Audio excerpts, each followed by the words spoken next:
My survey, my political behavior survey, is on social media and voting. My research question is, how should a political candidate present himself or herself on social media in order to appeal to the electorate? And this question is relevant because as American citizens, we spend a ton of time on social media every day. A lot of leisure time and influence is coming from Facebook, Twitter, and Instagram. So politicians and their campaign managers can use this as a tool to tailor, prime, and frame their messages and access huge audiences almost at the touch of a button.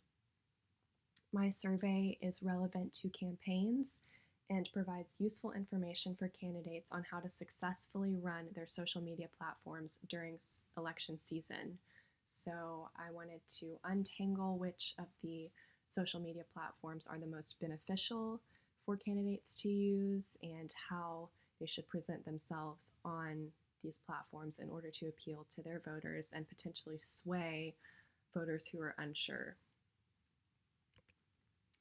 My theoretical expectations are I expect Facebook and Twitter to wield the most political influence over voters because two of my articles explicitly mentioned their prominence. I think the fact that they are more article and text oriented as opposed to Instagram, which is more photo oriented, allows for candidates to present their platforms more fully. I expect that a small number of respondents will change their minds because of social media or will believe that their minds can be changed by social media, whereas the large majority use social media to confirm who they are already voting for and to keep up and access their candidates.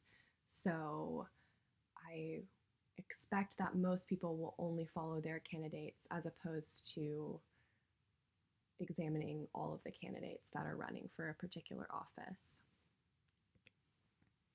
My respondent population is hopefully as diverse and representative as possible. I wanted to represent the population as a whole very fully. However, I am from the South, so I assume most of my respondents are from Southern states, and that means there are probably going to be more Republicans than Democrats in the mix. And one of the ways that I accessed respondents was through Facebook. So obviously, if people are being surveyed on Facebook, they're more likely to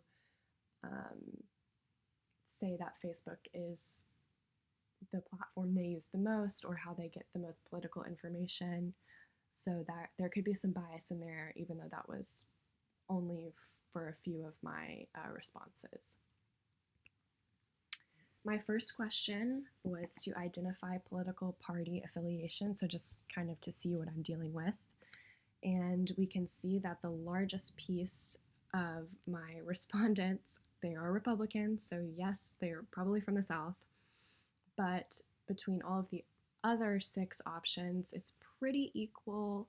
We can see that weak Democrat has the least number of responses, but aside from that, it seems like we're split between the rest of them.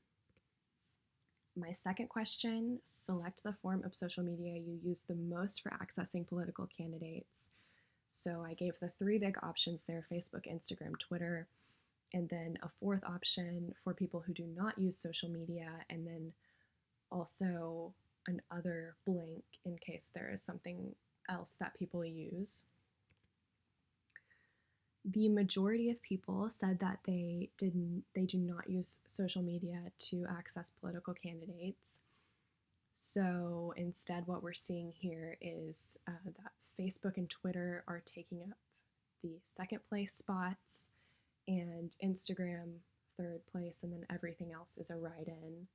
So internet search, news, social media, but not for politics. So we see people who are really separating their leisure life, from their political involvement. Maybe they don't think politics are fun. Maybe some of the people who are involved on these in politics on these platforms do like politics and think it's fun. And then also Fox News and my own research. So a lot of people are accessing actual news sources as opposed to social media. Which candidates do you follow on social media is my third question. So only the candidate I support or candidates from all parties? The answers here, the percentages were a little closer than I anticipated. There's a little over 10% difference between the two.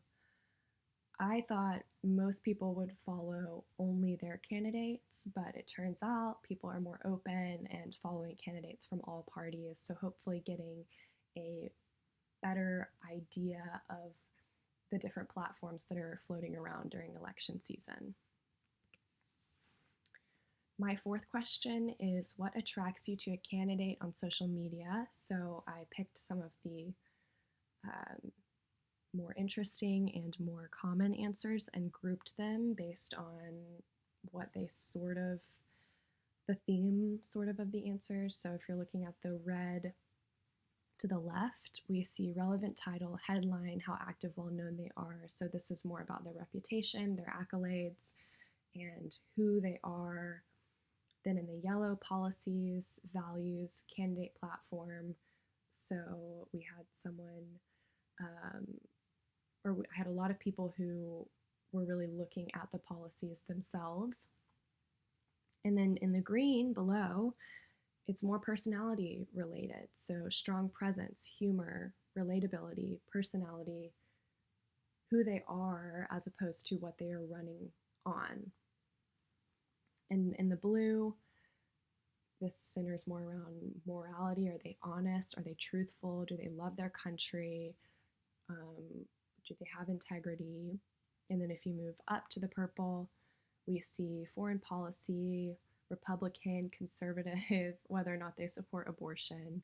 So more specific reasons for why or why not people vote for certain candidates or are attracted to them on social media. So question 5 is, how do you think a candidate should present their personal life on social media? So on the left over here, we're going to say that these are people who do not want a candidate to present their personal life on social media. And then the more you move to the right, the more you have people who want their candidates to show their personal life. So on a spectrum here, we can see over here that some people say, keep it out. I don't want any personal info on social media. Only biography and campaign-related items. Minimal, limit personal posts. Limited, not always. Separation. So people who really do not want personal life on social media and feel pretty strongly about that. And then we get to the middle. We have people who say, like everyone else, fairly often, authentically, fun, real, relatable. So I would say this is not too much personal life, but getting more into how people really live. And then this one I thought was interesting: nuclear family with no flaws, firm believers in Christ. So they really want this specifically. And then over here we have a candidate should put all aspects of life for the public to view, and however they are, they want to know who they're dealing with and who they're voting for. Then select the forum you believe is the most politically charged.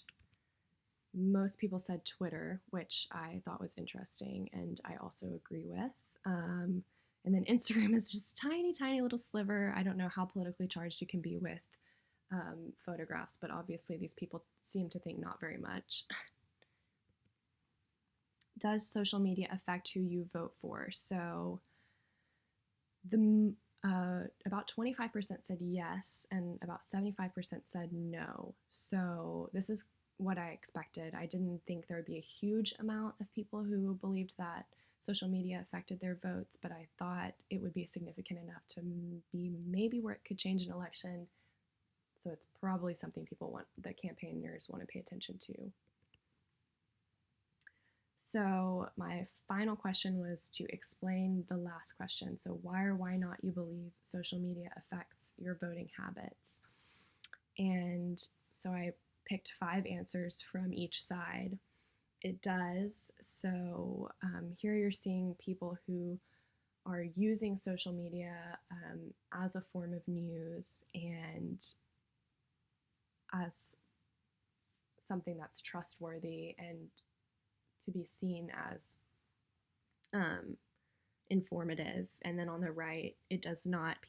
Mostly people just don't trust social media and would rather um, look at newspapers, debates, past voting history, and people who think that social media has, this last one, polarized our society. So maybe it's been a bad thing and they don't want to pay attention to it. Okay, I'm hurrying because it's the end. Conclusion: Twitter and Facebook are indeed the most relevant social media platforms for voters, which means that campaigners should really be focusing on these 2 fronts. Um, the second conclusion: respondents are split between being attracted to candidates on social media based on their policies, morality, personality, and accolades. So we see a vast amount of ways that people want their respondents to appear on social media and what they want to be acknowledged for on social media. Most respondents think a candidate's personal life should either be minimally presented or presented truthfully. So we saw that spectrum. No one really was like, we need absolutely everything to be exposed. I think I had one person say that. So otherwise, there's a spectrum of absolutely nothing personal and a little bit is okay.